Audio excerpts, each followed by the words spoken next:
नमस्कार, मैं हूं दीपक भंडारी और आप देख रहे हैं D4U न्यूज। चर्चा करेंगे दिन भर की बड़ी खबरों पर।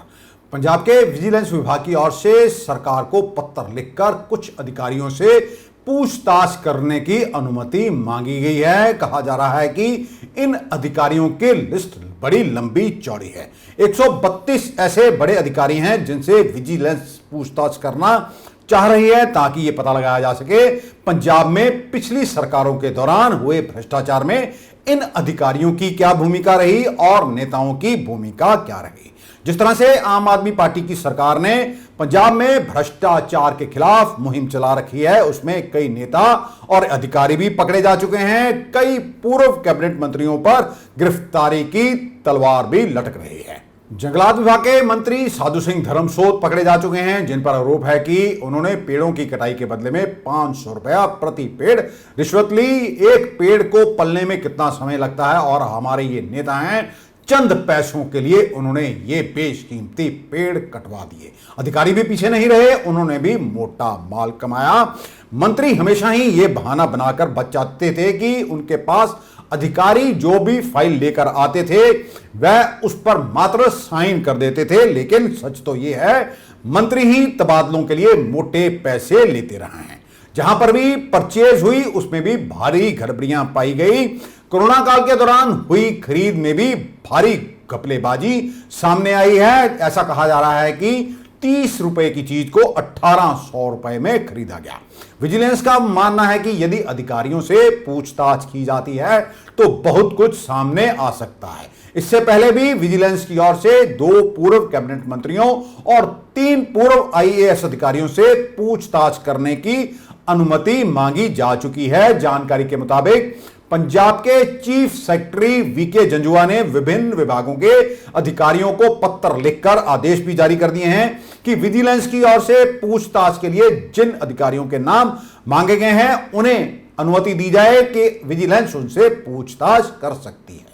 अब उम्मीद की जा रही है कि शीघ्र ही कई बड़े बड़े घोटालों से पर्दा उठेगा, जिनकी की कभी जनता ने कल्पना भी नहीं की होगी कि किस तरह से ये अधिकारी और नेता आपस में मिल गए थे और मोटा माल कमाकर जनता को बेवकूफ बना रहे थे। पंजाब किस तरह से कर्जदार हो गया। नेता ही अधिकारियों के साथ मिलकर माफिया गैंग चलाते रहे। रेत माफिया, शराब माफिया, ट्रांसपोर्ट माफिया, तमाम तरह के जो माफिया थे इन अधिकारियों और नेताओं की मर्जी से ही पंजाब में चलते रहे। अब आपको यह भी पता होगा कि सिंचाई घोटाला हुआ पंजाब में, कृषि घोटाला भी सामने आ चुका कि किस तरह पराली को ठिकाने लगाने के लिए पंजाब सरकार को मशीनरी खरीदने के लिए केंद्र सरकार की ओर से 1178 करोड़ रुपए जारी किए गए थे, लेकिन यह खरीद हुई ही नहीं और केंद्र को एक रिपोर्ट बनाकर भेज दी गई। फर्जी रिपोर्ट बनाई, कागजी रिपोर्ट बनाई, यानी कि कागजों में ही मशीनरी खरीदी।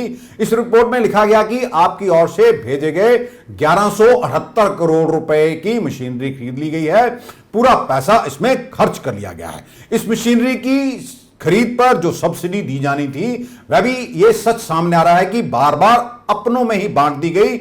ऐसा कहा जा रहा है कि 35 करोड़ रुपए केवल 1 या 2 लोगों में ही सब्सिडी के तौर पर बांट दिए गए, जबकि इस मशीनरी की कभी खरीद ही नहीं हुई थी।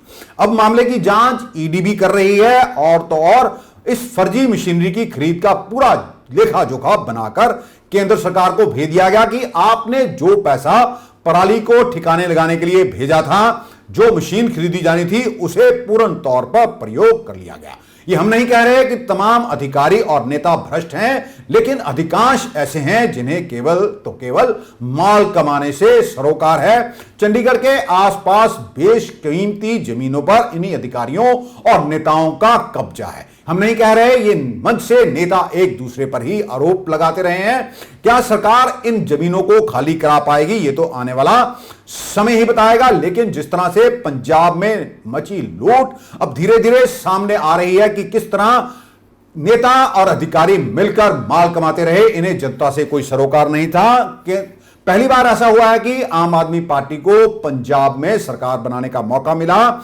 जबकि इससे पहले जो भी सरकार रहती उसके जो नेता थे एक दूसरे को बचाने में लगे रहते थे। 75-25 का खेल यहां चलता था, यानी कि जो भ्रष्ट कमाई का पैसा अगर 100 रुपए बचते तो 75 रुपए मिलते जिसकी सरकार होती, 25 रुपए वह खा जाता जो विपक्ष में बैठता था, ताकि ये चुप रहें और जो है भ्रष्टाचार उसको होने दें।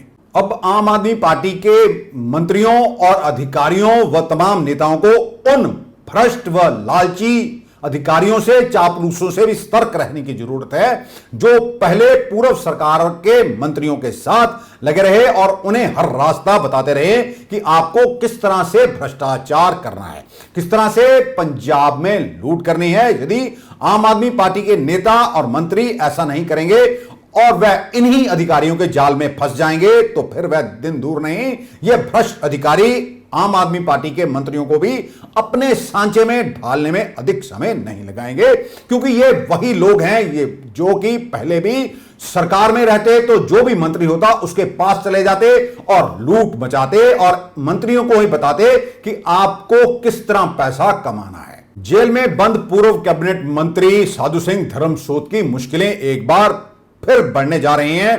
अब साधु सिंह के रहते स्कॉलरशिप घोटाले पर की गाज उन पर गिर सकती है। मुख्यमंत्री भगवंत मान ने स्कॉलरशिप घोटाले की तमाम फाइलों को अपने पास मंगवा लिया है और सरकार अब इस पर भी एक्शन लेने के मूड में नजर आ रही है। ऐसे में धर्मसोत के खिलाफ एक नया मामला भी दर्ज किया जा सकता है। चुनाव से पहले आम आदमी पार्टी ही इस मुद्दे पर साधु सिंह धर्मसोत को बर्खास्त करने की मांग भी करती रही है।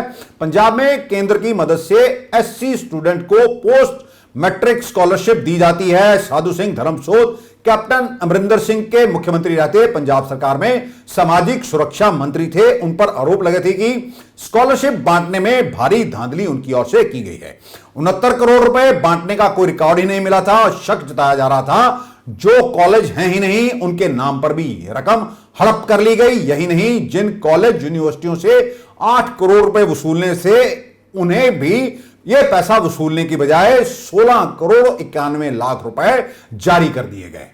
अब एक और नया घोटाला सामने आ रहा है। यह घोटाला है कांग्रेस सरकार के रहते स्पोर्ट्स किट का घोटाला। उस वक्त मुख्यमंत्री चरणजीत सिंह चन्नी थे। चन्नी सरकार में चुनाव आचार संहिता लागू होने से पहले स्पोर्ट्स किट के लिए सीधे खिलाड़ियों के खाते में पैसे ट्रांसफर किए गए, फिर उनसे खास फर्मों के नाम पर चेक और ड्राफ्ट ले लिए गए, जिसको लेकर पिछली सरकार घिरी हुई है। आम आदमी पार्टी सरकार के खेल मंत्री गुरमीत सिंह भी थेर ने यह कहा है कि इसके टेंडर क्यों नहीं किए गए, इससे शक होता है। उन्होंने यह भी कहा कि इस केस की भी विजिलेंस की जांच करवाने की सिफारिश उनकी ओर से कर दी गई है। पंजाब के एडवोकेट जनरल अनमोल रतन सिद्धू पर हुए हमले का मामला सुर्खियों में है कि वह किस तरह से शताब्दी एक्सप्रेस में आ रहे थे और रास्ते में उन पर हमला हुआ। जिस कोच में और सीट पर वह बैठे हुए थे उस पर अचानक पत्थर लगे, लेकिन उन्हें कोई चोट नहीं आई है। एक तरफ तो वह हैं, ये अधिकारी हैं जो कि मूसेवाला मर्डर केस के आरोपी लॉरेंस गैंगस्टर लॉरेंस बिश्नोई के खिलाफ जो केस लड़ रहे हैं वह अपना पक्ष रखने के लिए ही दिल्ली गए हुए थे और वापस लौट रहे थे। अब क्या सरकार एडवोकेट जनरल अनमोल रतन सिद्धू जैसे अधिकारियों की भी सुरक्षा करने में नाकाम है? क्योंकि एक तरफ तो गैंगस्टर जो बड़े बड़े हैं उन्हें किस तरह से वीवीआईपी सुरक्षा दी जाती है, बख्तर बंद गाड़ियों में उन्हें लाया जा रहा है, आगे पीछे उनके किस तरह एस्कॉर्ट चलती है, यहां तक कि ट्रैफिक भी रोक दिया जाता है। और वहीं दूसरी तरफ है एडवोकेट जनरल अनमोल रतन जो कि गैंगस्टरों के खिलाफ ही केस लड़ रहे हैं। उनकी जान माल की सुरक्षा करना सरकार का प्राथमिक कर्तव्य है। अब ये मामला डीजीपी के पास भी पहुंच गया है। पंजाब के मामले की जांच की जा रही है कि आखिरकार सही में क्या हुआ था। आने वाले दिनों में सच जनता के सामने आ जाएगा। मुख्यमंत्री भगवंत मान के संगरूर स्थित निवास पर बेरोजगार अध्यापकों की ओर से प्रदर्शन किया गया। उन्होंने बैरिकेड लांघकर मुख्यमंत्री के घर तक जाने की कोशिश की।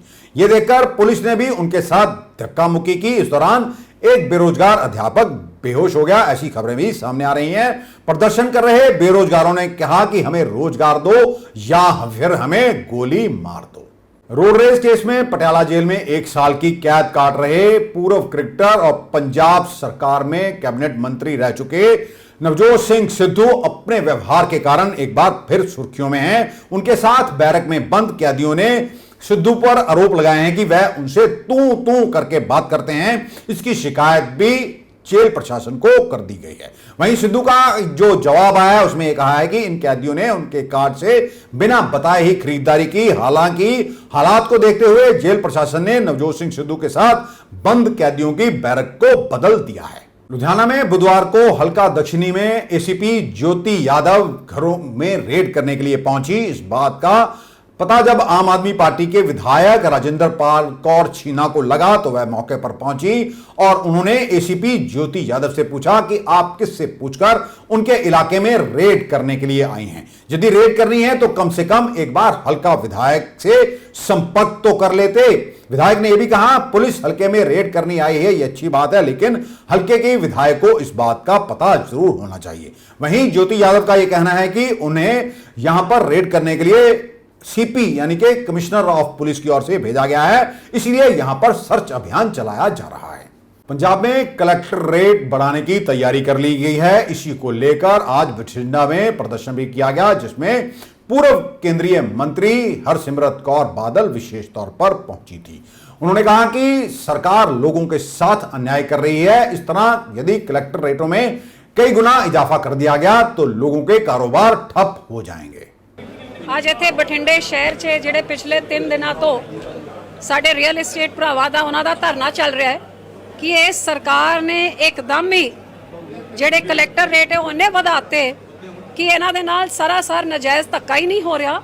ਲੇਕਿਨ ਜਿੱਥੇ ਪ੍ਰਾਪਰਟੀ ਦੇ ਕੰਮ ਕਰਨ ਵਾਲਿਆਂ ਦੇ ਨਾਲ ਉਹਨਾਂ ਦੀ ਆਮਦਨ 'ਚ ਧੱਕਾ ਲੱਗੂਗਾ। ਆਪਾਂ ਸਾਰੇ ਜਾਣਦੇ ਕਿ ਰੀਅਲ ਏਸਟੇਟ ਦੇ ਨਾਲ छोटा मिस्त्री लक्कड़ का काम करन वाला, पत्थर का काम करन वाला, सीमेंट का काम करन वाला, छोटे छोटे कारीगर जुड़े हुए हैं। जिहड़ा कोई घर बनांदा है, दुकान बनांदा है, कोई मॉल बनांदा है, बहुत सारे छोटे बंदियां नूं उहदे विच रोजगार मिलता है।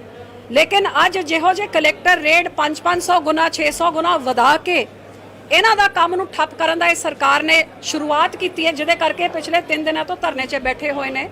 मैं कल मंत्री जी का बयान जिंपा जी का सुनिया सीगा टेलीविजन 'ਚ, जिथे वो कह रहे सी कि ये रेट असी नहीं फिक्स किए ने, ये डीसीआर ने फिक्स किए ने। सो अज मैं डीसी साहब नाल मैं गल की कि डीसी साहब पहली सरकारां होंदियां सी 10% 15% वधा दिंदी सी।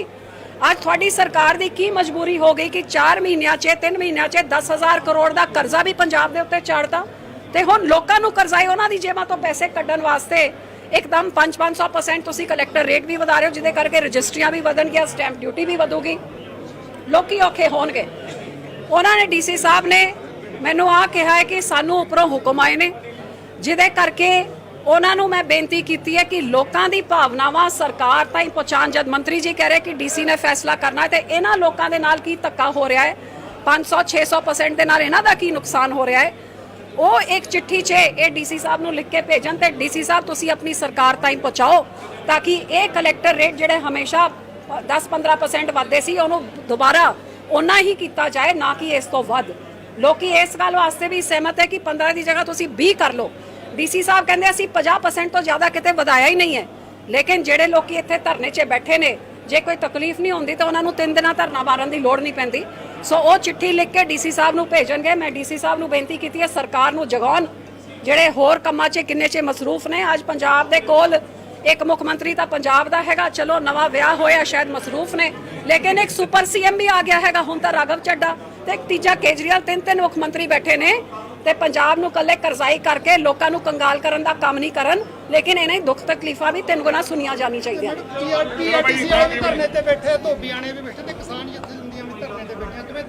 देखो कोई वर्ग नहीं हैगा जिहड़ा धरने 'ਚ नहीं बैठा है। इन्नी वड्डी गिनती दे नाल, इन्नी वड्डी बहुमत दे नाल सरकार कामयाब लोगों ने की, क्योंकि बहुत बड़ा बदलाव चाहते सीगे। लेकिन बदलाव ये तो किसी ने नहीं सोचा सीगा कि आ होगा कि दिल्ली दे गोडी आपां मत्था टेक के पंजाब नूं ही बेच डालांगे। आज चंडीगढ़ साडी राजधानी का मामला, पहली सरकार है जिहड़ी अपनी राजधानी वास्ते अपना हक जता के लड़न दे बजाय कहंदी सानू भी नवा विधान सभा ते सानू भी नवी अदालत दे दिओ। ये जिस दिन तो सरकार बनी है, भगवंत मान पहले दिन गया दिल्ली ते जाके अमित शाह नूं 50% BSF के हवाले साडा पंजाब कराया। ਉਹਦੇ बाद भावें पंजाब यूनिवर्सिटी नूं सेंट्रल यूनिवर्सिटी की गल होए या फिर साडे पानिया 'ਚ BBMG ने साडा मैंबर हटाता। हुण चंडीगढ़ ते हरियाणे का ਉਹ ਕਰਨ ਵਾਸਤੇ ਜਿਹੜਾ ਉਹਨਾਂ ਨੂੰ ਜ਼ਮੀਨ ਦਿੱਤੀ ਹੈ, ਕਿਸੇ ਚੀਜ਼ 'ਚ ਸਰਕਾਰ ਪੰਜਾਬ ਦੀ ਹੱਕਾਂ ਦੀ ਤਾਂ ਲੜਾਈ ਲੜੀ ਨਹੀਂ ਰਹੀ ਹੈ। ਇਹ ਤਾਂ ਪੂਰੀ ਤਰ੍ਹਾਂ ਦਿੱਲੀ ਨੂੰ ਵਿਕ ਰਹੀ ਹੈ। ਲੇਕਿਨ ਪੰਜਾਬ ਦੀ ਜਨਤਾ, ਸ਼੍ਰੋਮਣੀ ਅਕਾਲੀ ਦਲ ਤੁਹਾਡੀ ਖੇਤਰੀ ਪਾਰਟੀ, ਅਸੀਂ ਆਪਣੇ ਪੰਜਾਬ ਦੇ ਹੱਕਾਂ ਵਾਸਤੇ ਲੜਦੇ ਰਹੇ ਹਾਂ। ਬਾਦਲ ਸਾਹਿਬ ਨੇ ਕੈਦਾਂ ਵੀ ਕੱਟੀਆਂ ਨੇ ਤੇ ਹੁਣ भी साडा परिवार साडी। देश में 18 साल से ऊपर के सभी लोगों को कोरोना का बूस्टर डोज मुफ्त लगाया जाएगा। बुधवार को कैबिनेट ने इस प्रस्ताव को मंजूरी दे दी है। सभी सरकारी अस्पतालों में 15 जुलाई से बूस्टर या फिर प्रिकॉशन डोज लगवाया जा सकेगा। हालांकि फ्री डोज अगले 75 दिनों के लिए ही उपलब्ध रहेगा। अभी देश में कोरोना वैक्सीन का पहला और दूसरा डोज ही मुफ्त है, जबकि बूस्टर डोज के लिए भुगतान करना होता है। उत्तर प्रदेश के मुजफ्फरनगर के एक प्राइमरी स्कूल में मिड डे मील खाना खाकर 24 बच्चों की तबीयत बिगड़ जाने की खबर सामने आ रही है। इनको अस्पताल में भर्ती करवाया गया है। जानकारी के मुताबिक स्कूली बच्चों के खाने में छिपकली भी पाई गई है। तो उसमें सूचना मिली थी कि मिड डे मील में जो उन्होंने नमकीन चावल दिए थे बच्चों को, उसमें एक छिपकली मिली है। अब उसको छिपकली को देख के बच्चे कुछ ज़्यादा घबरा गए और यहाँ इस समय जिला अस्पताल में वार्ड में एडमिट हैं। आप लोग देख ही रहे हैं, सब उन बच्चों के सबके एक एक करके हमने हालचाल लिए हैं और उन्हें हमारे फिजिशियन हैं, उन्होंने देख लिया है। CMS साहब मेरे साथ हैं और सभी बच्चे ठीक हैं, किसी को कोई दिक्कत नहीं है, लेकिन बच्चे घबरा ज़्यादा गए हैं। दिल्ली के इंदिरा गांधी इंटरनेशनल एयरपोर्ट पर 45 पिस्तौल ले जा रहे 2 भारतीय नागरिकों को गिरफ्तार किया गया है। अब यह पिस्तौल असली हैं या नकली, इसकी भी जांच की जा रही है। गुरु नानक देव यूनिवर्सिटी की एक विद्यार्थी को 44 लाख रुपए सालाना सैलरी पैकेज मिला है। यह पैकेज अमेजॉन कंपनी की ओर से पवनदीप कौर को दिया गया है, जो कि बीटेक कंप्यूटर इंजीनियरिंग की स्टूडेंट रह चुकी हैं। यूनिवर्सिटी के vice chancellor doctor Jaspal Singh Sandhu ने पवनदीप कौर को इसके लिए बधाई भी दी है। अमृतसर में विजिलेंस की ओर से गिरफ्तार किए गए इंप्रूवमेंट ट्रस्ट के पूर्व चेयरमैन दिनेश बस्सी को आज न्यायिक हिरासत में भेज दिया गया है। आपको बता दें कि बस्सी पर आरोप थे कि उन्होंने अपने चहेतों को फायदा पहुंचाया। 70,000 रुपए प्रति गज वाली जमीन को उन्होंने मात्र 1410 रुपए में ही किसी को अलाट कर दिया। इसके अलावा उनके कार्यकाल के दौरान करीब करीब 300 से 400 करोड़ रुपए के जो विकास कार्य हुए, उन पर भी आरोप है कि ठेकेदारों ने किस तरह आपस में पूल करके ये विकास कार्य हासिल किए थे। हर एक को अपना बनता हिस्सा मिला। ऐसे भी सामने आ रही हैं बातें कि जहां पर सड़क पहले ही बनी हुई थी, उसके भी टेंडर पास कर दिए गए और बाद में पैसा कहां गया विजिलेंस की ओर से, इसीलिए दिनेश बस्सी को गिरफ्तार किया गया था। आज उन्हें अदालत में पेश किया गया, जहां से उन्हें न्यायिक हिरासत में भेज दिया गया है।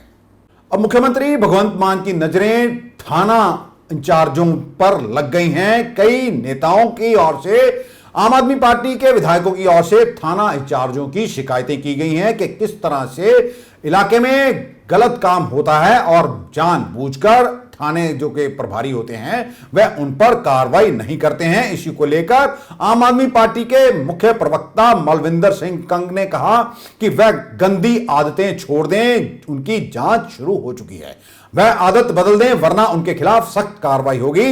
वह चंडीगढ़ में प्रेस कॉन्फ्रेंस कर रहे थे। आपको बता दें कि पंजाब में इन दिनों लॉ एंड ऑर्डर और ड्रग्स को लेकर सरकार सवालों के घेरे में है। पंजाब के कई थाना प्रभारियों के उत्ते मानयोग मुख्यमंत्री जी की अख है। थाना प्रभारी उन्हों के खिलाफ शिकायत आ गई और साडे MLA साहबाना ने कीतियां। पंजाब पुलिस के कई थानेदार जिन्होंने गंदियां आदतां पिछलियां सरकारां दीयां पईयां है, उन्हों के खिलाफ जिहड़ा है आने वाले टाइम उन्हों के खिलाफ इंक्वायरी शुरू हो गई है, वो भी अपनी आदतां बदल लें। पंजाब के सेहत मंत्री चेतन सिंह जौड़ा माजरा ने आज श्री हरमंदिर साहब में माथा टेका और सरबत के भले की अरदास की। इसके बाद वह सिविल अस्पताल में पहुंचे, जहां पर एम्प्लॉइज वेलफेयर एसोसिएशन की ओर से उन्हें एक ज्ञापन भी सौंपा गया और बताया गया कि अस्पताल में कौन कौन सी खामियां हैं, इन खामियों को जल्द पूरा किया जाए। उन्होंने यह कहा है कि डॉक्टरों को निर्देश दिए हैं साफ तौर पर सेहत मंत्री की ओर से कि मरीजों का शोषण करना बंद कर दिया जाए और मरीजों को महंगी दवाइयां ना लिखी जाएं। जो डॉक्टर ट्रेडमार्क लिखते हैं उन्हें भी सावधान किया गया है और उन्हें कहा गया है कि मरीज को साल्ट लिख कर दें और मरीजों की कोई शिकायत उन्हें नहीं मिलनी चाहिए। ਅਸੀਂ ਆਹੀ ਚੀਜ਼ ਦੇਖਣ ਆਇਆ ਵੀ ਇੱਥੇ ਕਿਸ ਚੀਜ਼ ਦੀ ਕਮੀ ਹੈ। ਕੋਈ ਡਾਕਟਰਾਂ ਦੀ ਕਮੀ ਆ, ਕੋਈ ਸਵੀਪਰਾਂ ਦੀ ਕਮੀ ਆ, ਕੋਈ ਨਰਸਾਂ ਜਿਹੜੀਆਂ ਸਾਡੀਆਂ ਭੈਣਾਂ ਨੇ ਉਹਨਾਂ ਦੀ ਕਮੀ ਆ, ਕੋਈ ਮੈਡੀਸਨ ਦੀ ਕਮੀ ਆ। ਉਹ ਸਾਰੀ ਅਸੀਂ ਕੱਲੀ ਕੱਲੀ ਚੀਜ਼ ਜਿਹੜੀ ਨੋਟ ਕਰ ਰਹੇ ਹਾਂ। ਮੇਰੇ ਨਾਲ ਅਫਸਰ ਸਾਹਿਬਾਨ ਆਏ ਨੇ, ਉਹ ਹਰ ਇੱਕ ਚੀਜ਼ ਨੋਟ ਕਰ ਰਹੇ ਆ, ਕੱਲੀ ਕੱਲੀ ਚੀਜ਼। ਉਸ ਦਾ ਸੋਲਿਊਸ਼ਨ ਫਿਰ ਅਸੀਂ ਬੈਠ ਕੇ ਉਹਦਾ ਸੋਲਿਊਸ਼ਨ ਕੱਢਾਂਗੇ, ਅਸੀਂ ਕਿਵੇਂ ਇਹ ਮਸਲੇ ਨੂੰ ਹੱਲ ਕੀਤਾ ਜਾ ਸਕਦਾ। ਜੇ ਤੁਸੀਂ ਕਹੋ ਕੋਈ ਡਾਕਟਰ ਮਹੀਨੇ 20 ਦਿਨਾਂ 'ਚ ਕੋਈ ਡਾਕਟਰ ਨਹੀਂ ਬਣਦਾ, ਡਾਕਟਰ ਬਣਨ ਵਾਸਤੇ ਕਈ ਸਾਲ ਲੱਗ ਜਾਂਦੇ ਨੇ। ਸੋ ਜੇ ਅਸੀਂ ਅੱਜ ਵੀ ਸ਼ੁਰੂ ਕਰੀਏ ਤਾਂ ਵੀ ਸਾਨੂੰ ਕਿੰਨੇ ਸਾਲ ਲੱਗੇ। ਸੋ ਅਸੀਂ ਚਾਹੁੰਦੇ ਹਾਂ ਜਿੰਨੇ ਸਾਡੇ ਨਰਸਾਂ ਨੇ, ਸਾਡੇ ਡਾਕਟਰ ਨੇ, ਅਸੀਂ ਉਹਨਾਂ ਨੂੰ ਸਹੀ ਤਰੀਕੇ ਨਾਲ ਉਹਨਾਂ ਨਾਲ ਅਸੀਂ ਦੁਰਵਿਹਾਰ ਨਾ ਕਰੀਏ। ਉਹ ਕੰਮ ਕਰਦੇ ਨੇ। ਤੁਸੀਂ ਹੁਣ ਅੱਜ ਮੇਰੇ ਮਗਰ 100 ਪ੍ਰੈਸ ਵਾਲਾ ਉਹਦਾ, ਮੈਨੂੰ ਵੀ ਕੁਦਰਤੀ ਉਹ ਗੁੱਸਾ ਆਉਣਾ। ਸੋ ਇਸ ਕਰਕੇ ਕੰਮ ਹੈ, ਜਦੋਂ ਕੰਮ ਦਾ ਪ੍ਰੈਸ਼ਰ ਹੋ ਜਾਂਦਾ ਡਾਕਟਰ ਵੀ ਕਈ ਵਾਰੀ ਗੁੱਸਾ ਕਰਦੇ, ਕਈ ਵਾਰੀ ਭੈਣਾਂ ਸਾਡੀਆਂ ਉਹ ਵੀ ਉਹ ਕਰ ਜਾਂਦੇ, ਉਹਨੂੰ ਅਸੀਂ ਇਹ ਨਾ ਲਈ ਪਤਾ ਨਹੀਂ ਕੀ ਕਰਤਾ। ਸੋ ਅਸੀਂ ਸਾਡੇ ਸਤਿਕਾਰਯੋਗ ਸਾਡੇ ਮਰੀਜ਼ ਵੀ ਸਾਡੇ ਆਪਦੇ ਆ, ਸਾਡੇ ਜਿਹੜੇ ਮਰੀਜ਼ ਦੇ ਨਾਲ ਆਏ ਆ ਉਹ ਵੀ ਸਾਡੇ ਆਪਦੇ ਆ, ਡਾਕਟਰ ਵੀ ਸਾਡੇ ਆਪਦੇ ਆ। ਫਿਰ ਇਹ ਇੱਕ ਟੀਮ ਹੈ। ਟੀਮ ਨੂੰ ਜੇ ਅਸੀਂ ਕੋਈ ਗਲਤ ਫਲਤ ਬੋਲਾਂ ਉਹ ਤਾਂ ਚੰਗਾ ਨਹੀਂ। ਸੋ ਅਸੀਂ ਟੀਮ ਵਰਕ ਦੇ ਤੌਰ ਤੇ, ਜੇ ਮੈਂ ਹੈਲਥ ਮਿਨਿਸਟਰ ਹਾਂ, ਮੈਂ ਕਿਹੜਾ ਆਪਰੇਸ਼ਨ ਕਰਨੇ? ਕਿਉਂ? ਮੈਨੂੰ ਜਿਹੜੀ ਜ਼ਿੰਮੇਵਾਰੀ ਮਿਲੀ ਹੈ ਮੈਂ ਉਹਨੂੰ ਸਲੀਕੇ ਨਾਲ ਨਿਭਾਉਣਾ ਚਾਹੁੰਦਾ। ਮੈਂ ਲੋਕਾਂ 'ਚ ਜਾ ਕੇ ਦੇਖਣਾ ਚਾਹੁੰਦਾ, ਪਰ ਉਹਦੇ ਵਿੱਚ ਤੁਹਾਡੇ ਕੋਆਪਰੇਸ਼ਨ ਦੀ ਲੋੜ ਹੈ।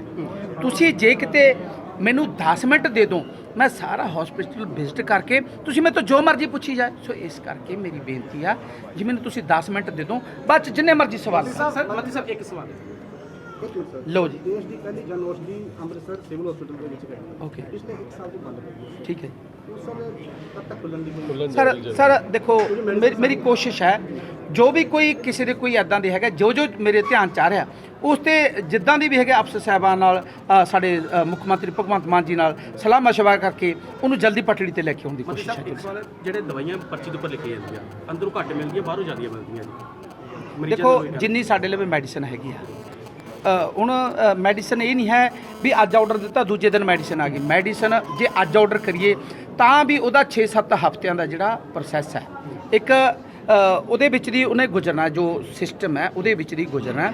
ਸੋ ਇਸ ਕਰਕੇ ਸਾਡੀ ਤਿਆਰੀ ਹੋ ਗਈ, ਬਜਟ ਪਾਸ ਹੋ ਗਿਆ, ਉਹਦੇ ਵਿੱਚ ਜਲਦੀ ਤੁਹਾਨੂੰ ਮੈਡੀਸਨ, ਇੱਕ ਵੀ ਮੈਡੀਸਨ ਤੁਹਾਨੂੰ ਬਾਹਰੋਂ ਲੈਣ ਦੀ ਲੋੜ ਨਹੀਂ ਪੈਣੀ, ਸਾਰੀ ਮੈਡੀਸਨ हॉस्पिटल ਦੇ ਵਿੱਚ ਉਪਲਬਧ ਮਿਲੂ। Thank you.